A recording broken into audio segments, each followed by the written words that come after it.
Here with Luis Cuba Arias. Luis, little quiet here today compared to your last media day.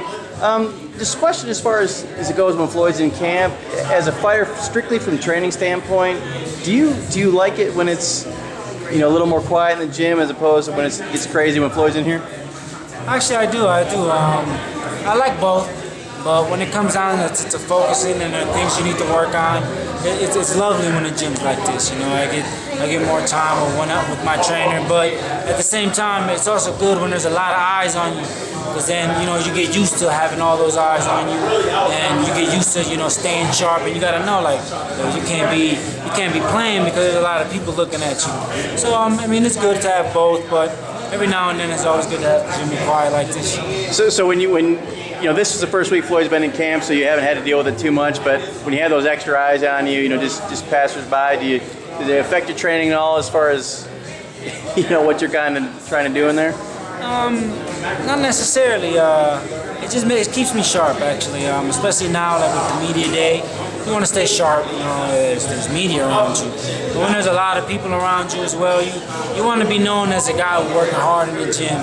Oh, look, who's that kid over there, busting his ass? Who's that kid over there working that hard? And you want to be known as those type of fighters. So, it's great. It's great to have a lot of people in the gym as well, because when you go into the fight and you go into the arenas, there's thousands of people looking at you. So it's good to get used to that, and you get to stay sharp. You're just getting used to being a professional. And the media is a necessary evil you have to deal with, especially promote yourself. But if you had it, is this something you actually enjoy, or is it something you do because you have to?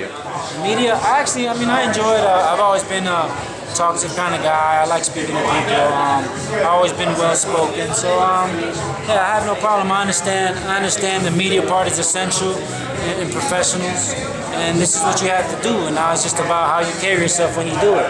Right. You want to have a positive outlook, and this is how you connect with your fans, is through the media. And you turned pro in November. What took you so long? You had 2.5 months off in between fights here. That's a long layoff for you. Usually I get them in, but hey, we had an opportunity to fight on the Strictly Mayweather Promotions card, so it's time to just stick over here. A lot of the other fights have been co-promoted with Golden Boy, which thanks to them have helped me move my career, to where it's at now. But it was like, look, we're having a Strictly Mayweather card.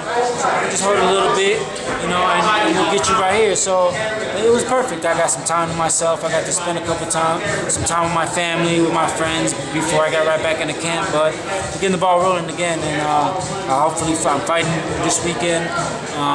Hopefully fight again next month and in September as well. What's it like you've done it several times, obviously, but what's it like fight with all these guys in the same team as you? It feels great, It feels like a real team, It's funny we're called the money team, but we're always fighting, on the same card. So it feels good to be able to perform with your fellow people you work with. You're seeing the same faces, as opposed to going to somewhere out in Cali or somewhere else, and it's just you and your two other fighting, your two cornermen. So it feels good. It feels good to support one another and to know we got each other's back and to perform each other, and also pushes each other, because at every fight we always talk about who's going to steal the show. Right. And I'm stealing this one. Okay, yes, you're talking about stealing the show there. Does that, you guys kind of try to outdo each other, and watch each other's fights and see? Absolutely. We watch each other, but we always want to outdo each other. We always want to be the name, the name that everyone talks about at all these fights. As long as everyone performs, that's the bottom line. We want to get victories all across the board, so that's the main thing. But just a little team thing. We want to see who's going to do the best. So who was the star in May? Floyd. Well, besides Floyd, that was cheating though. But actually, I felt like I did very good. I was really impressed with Ronald too. He had a tough opponent who had really never been stopped for real, or has beaten a lot of undefeated guys, and he did his thing. He knocked the dude out. So it was. I feel like on our side, I would give it to Ronald. I would give it to Ronald. Who do you think's got the, besides yourself, and if you were to lead one guy, who's the one guy you take for, if you could lead their career? Lead their career? Yeah, who's the one guy you think's if you could just be in charge of one guy, who's the breakout star of the group eventually? Jay Leon. I feel like Jay Leon is going to be a star. Given everything that happened, besides that, he's going to be a hell of a fighter. He trains hard. He works hard. He has a boxing ability, and we're fixing some things that need to be fixed for him. So I feel like he's going to be he's the closest one to being the star.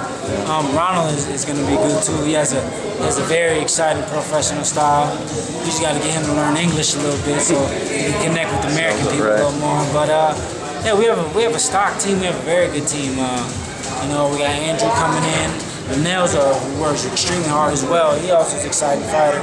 He's coming to get a good knockout as well. So it's kind of hard to pick, but right now I would say Jay Leon. This card was supposed to be headlined by Ishe Smith and Carlos Molina. Ishe got hurt, so now we have Mickey Bay over here stepping in. When you first heard the news with Ishe, besides his well-being, were you instantly worried, like, oh crap, this card's gonna get canceled? I was actually here when it happened. So.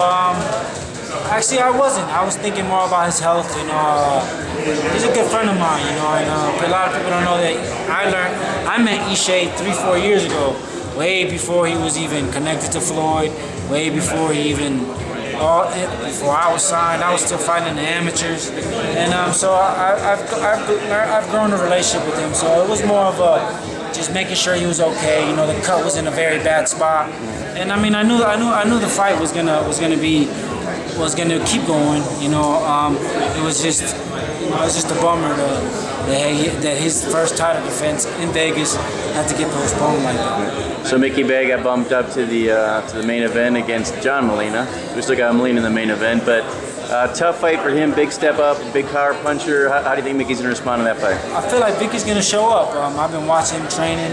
He's fast. He's sharp. He's strong. He's always been a top contender. It's just he got put on the shelf not too long ago in his career, and this is his opportunity, and I think he's going to take full advantage of it. And he's going to look great. He's going to look fantastic, and we'll see. If we know Molina's going to come to fight, so we're just going to have to wait and see. But I know Mickey's 1,000% ready. Okay. Just finishing up with you. You said you want to fight next month. You want to keep busy. A young up and coming fighter. You want to keep kind of build that record up. Barring any setbacks, anything happens wrong, how do you see your career progression? What do you, like in the next year or two, how do you want to kind of go along? Hopefully this is my last 6-rounder. I'm talking to Floyd and Leonard. We're going to bump up to 8 rounds. I see myself fighting 10 rounds early next year. By the mid next year, I should be ranked in the top 15, top 20. And I should be close to a title shot within a year and a half or two. I feel like I can compete with a lot of those top level guys. I feel like I have an excellent team. I have an extremely smart and knowledgeable guy within the sport, and then Mustafa Muhammad, who's leading everything. I have a great pad man and secondary trainer in Rafael Ramos, a great strength and conditioning coach in Bob Ware, and I have a great promoter in Leonard Ellerby and Floyd Mayweather that I can get things accomplished and get things done. So it's a matter of just moving. It's just a matter of moving forward, getting on as biggest cards as possible, eventually getting that TV time, and then just performing on the TV platforms, gaining the fans, giving the fans the type of fights that they want. And within a year and a half, 2 years, everyone in the boxing community should know who Cuba is. With all the talent in this gym, you've had some wars in here in sparring. Who's the one guy when you get in here and spar, it's just you're going to kick each other's ass? Me and Jay Leon. We're very good friends, but once we step in that ring, we be going at it. We should start charging people, really. But I also be going at it with Ishe. Me and Ishe know each other for a long time, so we kind of know what each other's going to do in certain situations. But it doesn't really stop us. We be going at it as well, and it gets real exciting. Ronald too. Ronald, he's a banger. He spars exactly the same way he fights. So we be going at it as well. So we try not to spar each other, just given the fact that why spar each other? It's giving them, that's money right there. So, but when we do spar, it's exciting and it's fun actually. All right. Well, so last question, July 19th. How's your fight in? I'm gonna stop him. I feel like I'm gonna get him out of there. I know he's a veteran guy, and I learned a lot in that last fight with Daniel Livingston. And I'm gonna just take the fight to him. I'm gonna fight the way I fight, and I'm gonna go for the knockout and get him out of there in a professional way. All right, look forward to it, Q. Appreciate it. All right, thanks.